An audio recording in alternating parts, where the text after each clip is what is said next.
প্রথমে ডক্টর মোহাম্মদ ইউনূসের প্রতি সমর্থন জানিয়েছি এবং ওনাকে আমরা অনুরোধ করেছি, আহ্বান জানিয়েছি যে গণঅভ্যুত্থানের যে প্রতিশ্রুতি রক্ষায় উনি দায়িত্ব গ্রহণ করেছিলেন সেই দায়িত্ব সম্পূর্ণ করেই যাতে উনি সিদ্ধান্ত নেন যে কোনো বিষয়ে। আমাদের আলোচনায় যেই বিষয়গুলো গুরুত্ব পেয়েছে, আমরা বলেছি যে আওয়ামী লীগ নিষিদ্ধের আন্দোলনে জুলাই ঘোষণাপত্র বাস্তবায়নের একটি দাবি ছিল এবং সরকারের পক্ষ থেকে 30 দিন আমাদেরকে বলা হয়েছিল, 30 কার্য দিবসের মধ্যে সেটি হবে। নির্ধারিত সময়ের মধ্যে যাতে জুলাই ঘোষণাপত্র জারি করা হয়, প্রদান করা হয়, সেই বিষয়ে আমরা আহ্বান জানিয়েছি এবং সরকারের পক্ষ থেকে, ডক্টর ইউনূসের পক্ষ থেকে আমাদেরকে আশ্বস্ত করা হয়েছে।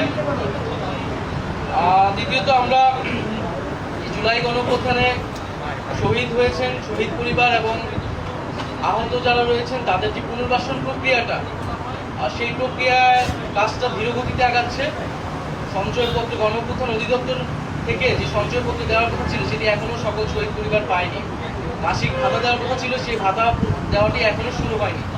আমরা বলেছি যাতে দ্রুত সময়ের মধ্যেই প্রতিশ্রুতিকৃত সকল যে দাবি, আর্থিক সহায়তা সহ পুনর্বাসনের সেই বিষয়টি যাতে নিশ্চিত করা হয়।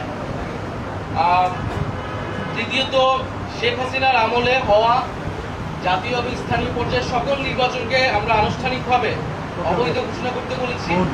কারণ সেই সময়টা শেখ হাসিনা একটি ফ্যাসিবাদী শাসন ব্যবস্থায় ইলেকশন করেছিল এবং মানুষের ভোটাধিকার হরণ করেছিল। রাতের ভোট হয়েছে, দামি নির্বাচনের ভোট, দামি প্রার্থীর ভোট হয়েছে। ফলে সেই নির্বাচনগুলো নিয়ে প্রশ্ন রয়েছে এবং এই নির্বাচনগুলোকে সেই সময়ের বিরোধী রাজনৈতিক দলগুলোও বিভিন্ন সময় প্রত্যাখ্যান করেছে। ফলে আমরা মনে করি যে সেই নির্বাচনগুলো থেকে আবার সেই নির্বাচনগুলোকে আবার আদালতে নিয়ে যে এক ধরনের পরিস্থিতি তৈরি করা হচ্ছে, সেই বিশৃঙ্খলা এড়াতে সেই পূর্বের নির্বাচনগুলোকে আইনগতভাবেই অবৈধ ঘোষণা যাতে করা হয়। আমরা চতুর্থত বলেছি যে ইলেকশন কমিশন, যে ইলেকশন কমিশনের উপর আস্থা রাখতে পারছি না রাজনৈতিক দল হিসেবে, সেই ইলেকশন কমিশন পুনর্গঠন করে যাতে স্থানীয় সরকার নির্বাচনের দ্রুত আয়োজন করা হয়। এর ফলে নাগরিক সেবা যে দুর্ভোগটি হচ্ছে, নাগরিক সেবা পাচ্ছে না জনগণ, সেটি নিশ্চিত করা সম্ভব হবে।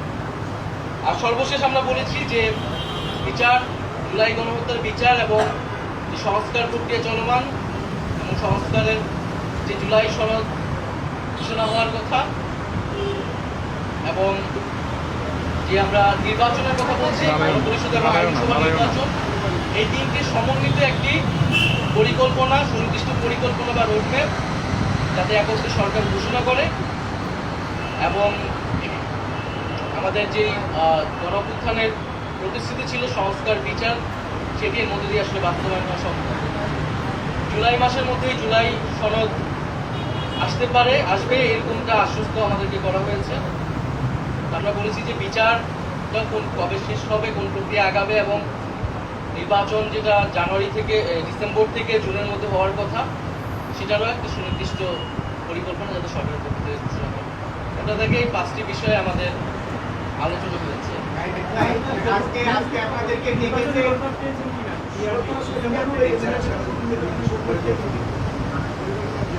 আমরা একই সাথে সমন্বিতভাবে 3টা বিষয়ের একত্রে একটা রোডম্যাপ চেয়েছি, যেখানে জুলাই গণহত্যার বিচার, সংস্কার বা জুলাই সনদ এবং আমরা যে গণপরিষদ এবং আইনসভা নির্বাচন যাচ্ছি সেটি সমন্বিত একটি।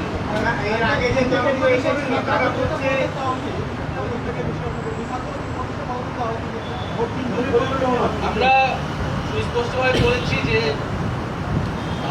ছাত্র উপদেষ্টা যারা রয়েছেন তারা গণঅভ্যুত্থানের প্রতিনিধি আকারে সেই প্রেক্ষিতে সরকারকে গিয়েছিলেন, সরকারকে বৈধতা দিয়েছে। ফলে তাদের সাথে কোনো রাজনৈতিক দলে বা এনসিপির সম্পর্ক নাই, সেটা আমরা আজকে সকালে বক্তব্য আমাদের পরিষ্কার করেছি। বরং গণঅভ্যুত্থানের প্রতিনিধি আকারে তারা গিয়েছে, গণঅভ্যুত্থানের আকাঙ্ক্ষা বাস্তবায়নে কাজ করছে আরও সকল উপদেষ্টারা একত্রে। সেখানে তাদেরকে হেয় করা, তাদেরকে অপমান করা, সে বিষয়ে আমরা নিন্দা জানিয়েছি। আমাদের সাথে তাদেরকে জড়িয়ে ট্যাগ দিয়ে তাদেরকে পদত্যাগ করতে বলাটা রাজনৈতিক উদ্দেশ্যমূলক বলে আমরা বলেছি।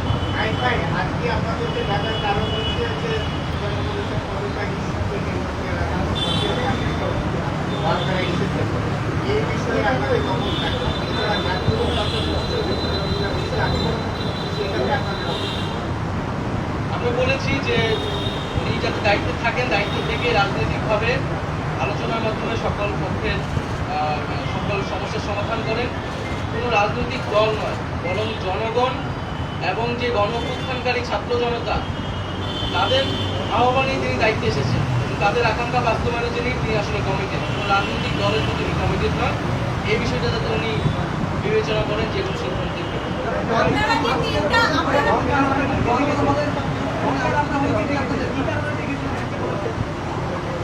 বর্তমান যে পরিস্থিতি, সেই পরিস্থিতি নিয়ে আলোচনা করতে উনি কাজ করতে পারছেন না, সে বিষয়ে উনি দায়িত্ব ছেড়ে দেবেন কিনা এই বিষয়ে ওনার চিন্তা ভাবনা রয়েছে। এটা তো অলরেডি মিডিয়া এবং সোশ্যাল মিডিয়ায় এসেছে, সেই প্রেক্ষিতেই আজকের এই বৈঠক।